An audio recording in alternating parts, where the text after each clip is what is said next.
नमस्ते साथीहरू, यसरी आलु चाहिँ सफा गरेर अनि कुकरमा हालेर चाहिँ 2-3 सिटी लगाउनुहोस्। सबै आलु बोइल भइसकेपछि अनि ताछेर यसलाई पुरा राम्ररी मजाले म्यास गर्नुहोस्। यो आलु चाहिँ म्यास गरिसकेपछि यसमा चाहिँ अब यो चप गरेको धनिया पात अनि धुलो खुर्सानी हालेर यसलाई मजाले मुछ्नुहोस्।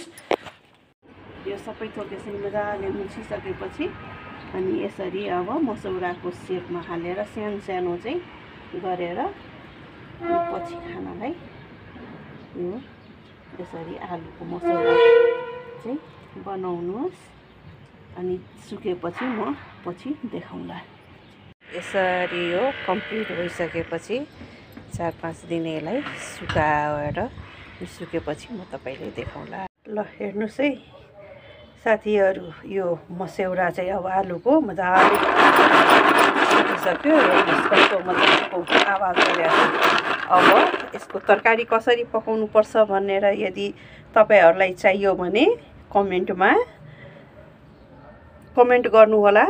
अनि म तरकारी पनि यसको मसौराको कसरी बनाउँछ भनेर पोस्ट गरौँला त्यो पनि भिडियो। Okay, by.